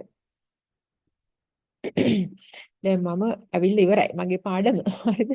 දැන් මට ප්‍රශ්න වලට උත්තර දෙන්න පුළුවන් ඕගොල්ලන්ට තියෙනවනේ. ගොඩාක් ගැඹුරට අහන්න දේවල් හරි 8:19 වෙලාව කැමති දේවල් තියෙනවා නම් අහන්න. මම ඕගොල්ලන්ට කිව්වා කැමති නම් මෙන්න මේක අහන්න කියලා. මේ එකක් තියෙනවා කියන්න පුළුවන්. වෙලාව නම් දැන් ගිහිල්ලා කිතුල් මල් ඇඹුල. ඕන නම් පස්සේ අපි බලමු. කනබඩ ව්‍යංජන මේ ටික හදන විදිහ වෙනම වට්ටුවක තියෙන. කිතුල් මල් හැදෙන පළාත් වල ඉන්න අයට පුළුවන් කිතුල් මල් ඇඹුල හදාගන්න වට්ටුරු හොයාගත්තොත්. මම හිතන්නේ නැති මම ගොඩක් කතා කරා. මම වට්ටුරු දෙන්නවට වඩා මතු පිටින් තමයි මේ ගැන කතා කරේ. මත් එක කිව්වහම මට කිව්වේ ගොඩක් අය කැමති ආහාර වට්ටුරු ගැන දැනගන්න එකක් දෙකක් මම කිව්වා. වැඩිපුර කිව්වේ ආහාර ගැන දැනුවත් කරන්න. ප්‍රශ්න තියෙනවා නම් අහන්න මම හිතන්නේ දැන් ඇති කියලා. විනාඩි 10ක් විතර පරක් වුණා අපි පටන් ගත්ත පරක් වෙලානේ.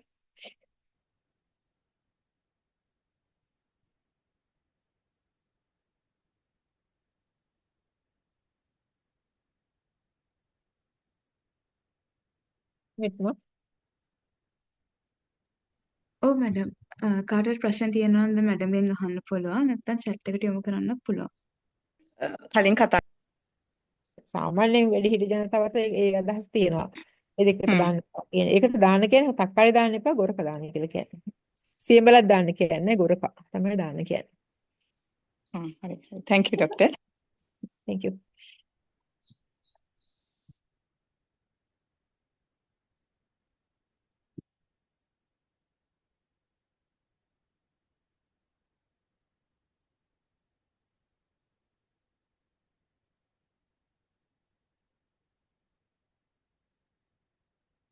ඉතින් අපි කතා කරා එහෙමනම් අපි නවත්තමු දැන්. ඔව් මැඩම් දැන් අපේ වෙබින එක අවසන් වෙන කාලය පැමිණලා තියෙන්නේ. පුරා පැයක් පුරාවට අපි ගොඩක් දැනුම ලබා ගත්ත මේ වෙබින එක හරහා. ගොඩක් අලුත් දේවල් ඒ වගේම අපේ ජන සමාජය ජන සංස්කෘතිය ගැන ගොඩක් දේවල් අපි ඉගෙන ගත්තා මේ සම්ප්‍රදායික ආහාර කියන තේමාව යටතේ පැවතුණු දේශනය හරහා. ඉතින් අපි බෙහෙවින් ස්තුතිවන්ත වෙනවා ජ්‍යෙෂ්ඨ කතිකාචාර්ය වෛද්‍ය IGPR කුලනාත මහත්මියට මේ වටිනා දැනුම අපිත් සමග බෙදාගත්තට ඔබතුමන්ට බෙහෙවින්ම ස්තුතියි. අපේ ආරාධනය පිළිගෙන අධ්‍යයන සම්ප්‍රදායිකත්වය ලබා දුන්නට. ඇත්තටම ඔයගොල්ලන් සියලු දෙනාට ස්තුතිවන්ත වෙනවා මේ වගේ වැඩසටහන සංවිධානය කිරීමේ ගොඩක් තරුණ අය ඉන්නේ අලුත් දැනුම පරණ දැනුම අලුත් වෙන තරුණ අයට යනකොට ඒ නිසා අලුත් දැනුම එකතු වෙනවා කියලා කියන්න පුළුවන් දැනුම ඥානය පරණයි වුණාට එකතු වෙනකොට අලුත් වෙනවා ඒ නිසා ඉස්සර පරම්පරාවට ගලාගෙන යන්නේ අලුත් අය අතට දැනුම ගියහම ඒ නිසා මේ කරපු පෑයම උත්සාහය ඉතාම වටිනවා ඔයාලා මේක රෙකෝඩ් කරන නිසා මම හිතනවා තවත් අයට මේක දැනගන්න හම්බ වෙයි කියලා බොහොම ස්තුතියි ආරාධනා කරාට බොහොම ස්තුතියි මැඩම්. ඔබ සියලු දෙනාට සුබ රාත්‍රියක්. බොහොම ස්තුතියි.